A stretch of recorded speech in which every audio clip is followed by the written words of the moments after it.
우리 소장님은 2029년 30년 정도가 이제 바닥이라고 좀 보시잖아요. 네. 그죠? 그렇다면은 이 시나리오대라면 다주택자 양도세 면제 네. 이런 처방이 나온다면 어느 시점에 이게 나오게 되는 겁니까? 거의 이제 바닥 근처에서 나올 확률이 높죠. 2029년 이 정도 오겠네요. 2028년, 29년 이 정도 돼서 이제 미분양들이 쌓이게 되면 미분양만큼은 해소하려고 노력할 겁니다. 그래서 양도세 면제나 이런 게 전면 양도세 면제나 이런 거 주지 않아요. 그래서 이 물건만 사면 5년 한시적으로 이 물건에 한해서 양도세 면제를 그러면 이제 이런 게 뭐가 되냐? 가구 수에는 포함이 돼요. 만약에 예를 들어서 기존 주택을 하나 가지고 있고 이 물건을 사게 되잖아요. 그러면 이 2주택자가 되는 거죠. 그죠. 그럼 얘는 2주택자가 되는 거예요, 기준. 네네네. 그래서 얘를 팔게 되면 얘는 양도세가 많이 나오죠. 그렇죠. 네. 근데 얘를 팔 경우에는 이제 면제를 받으니까. 그래서 얘를 샀다가 팔고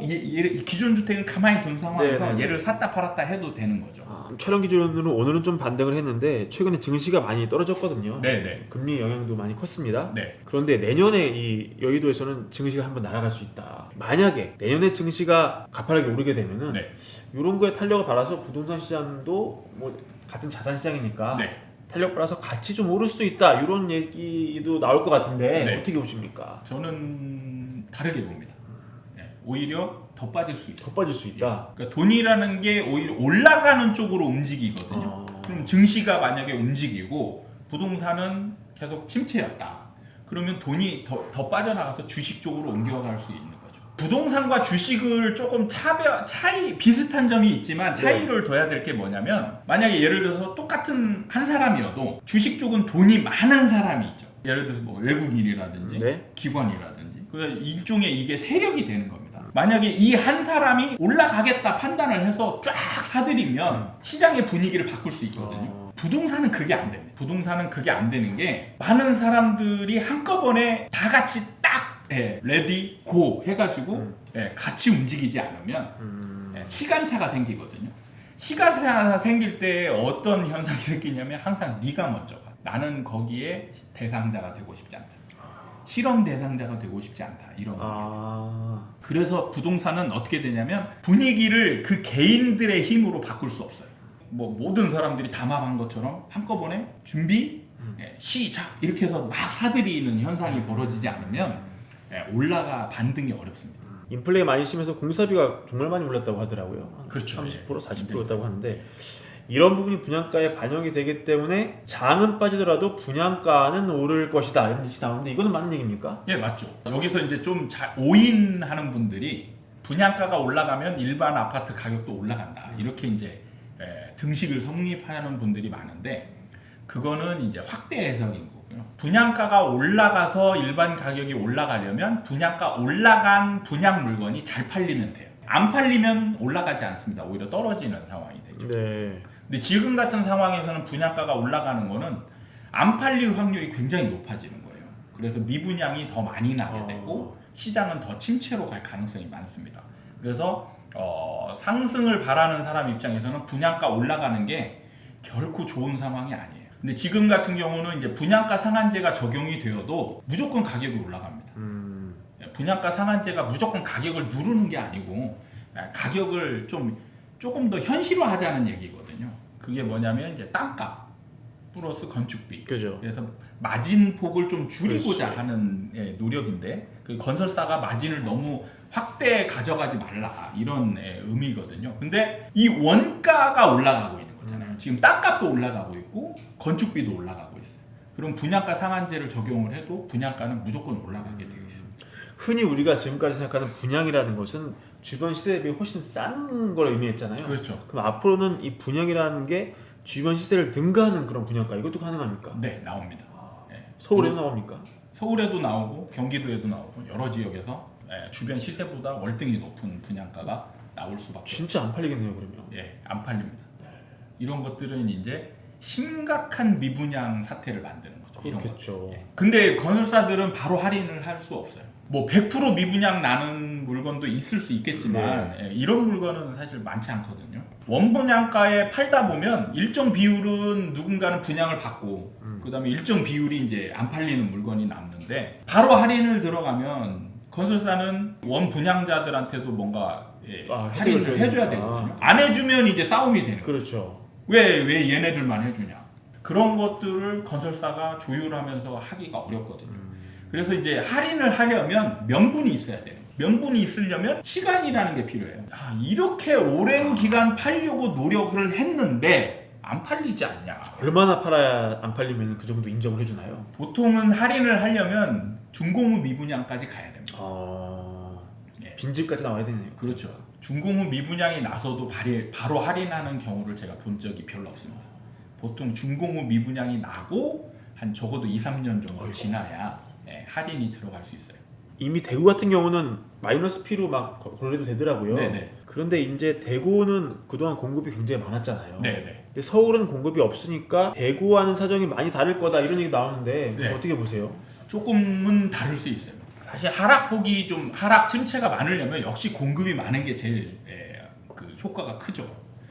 그렇다고 해서 공급이 없다라고 해서 신규 공급이 없다라고 해서 하락을 안 하냐? 그건 아니에요. 하락폭이나 이런 거는 조금 다를 수 있겠지만, 그리고 이제 시장의 지역의 범위가 이제 다르거든요. 대구 같은 경우는 일정 정도 대구 경상까지 이제 좀 포함을 시키는 시장으로 보면 되는데, 서울 같은 경우는 서울만의 시장이 아니에요.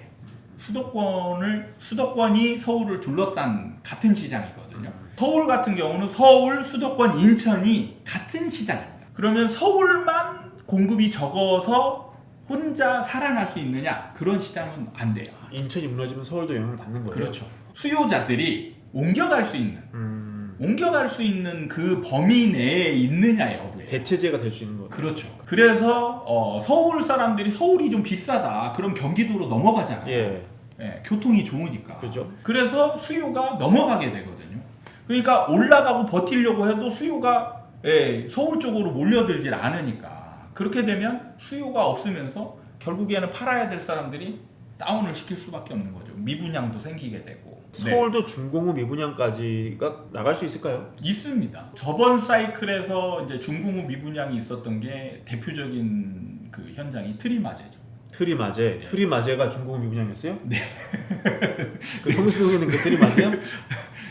트리마제도 할인을 해서 그래요? 팔았습니다. 저희가 그 평형대가 굉장히 다양하잖아요. 네, 다양합니다. 초소형부터 소형은 다 팔렸었고 네. 완전 대형들이 이제 안 팔렸었죠. 얼마나 그때 할인했어요? 그때 기억으로 아마 30% 정도 할인을 분양가에 30%?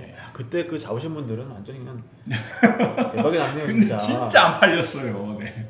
그렇게 안 팔리기 때문에 할인을 해도 안 팔리거든요. 근데 분양가가 생각보다 할인을 해도 싸다는 느낌을 못 받아요. 그만큼 이제 분양가가 비싸게 분양을 했었고 할인을 할 당시에 주변 아파트 가격이 떨어지니까 항상 분양가는요 할인을 하지만 주변 가격하고 비교했을 때 싸다는 느낌이 나지 않게끔 가격이 책정이 됩니다. 그렇군요. 할인을 하더라도. 네. 그러니까 주변보다 심하게 싸다? 그러면은 팔리겠죠.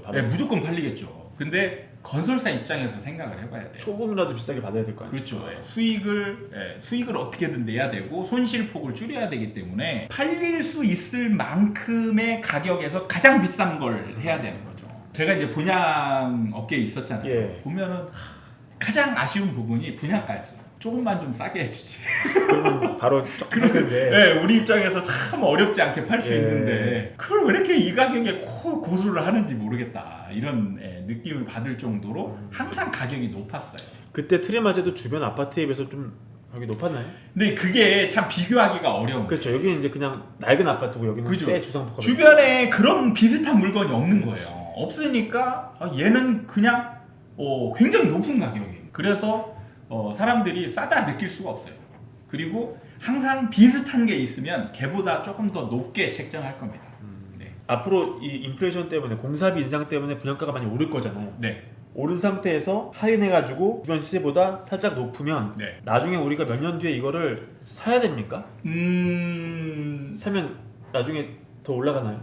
아니요, 그거는 좀 다릅니다. 그래요? 미분양이 나는 평형대가 골고루 나지 않아요.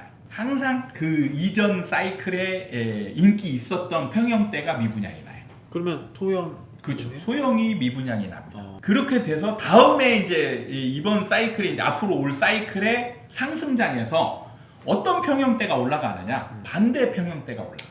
맞아요. 그때 소장님이 대형이 네, 올라갈 네. 거라고 예상하셨잖아요. 자, 미분양난 물건은 소형이에요. 소형을 할인한다고 해서 샀는데 이게 올라가느냐?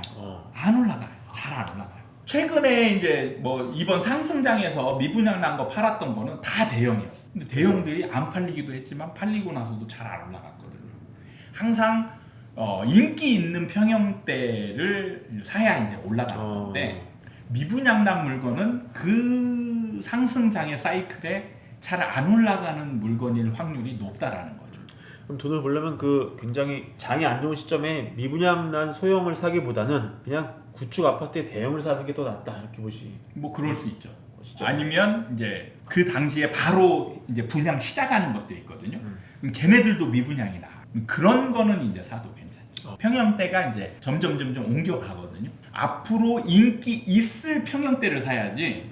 이걸 싸다고 해서 거스를 수 있는 평형대를 사면 서울 수도권에서 이제 앞으로 소형을 사면 굉장히 위험할 수 있어요.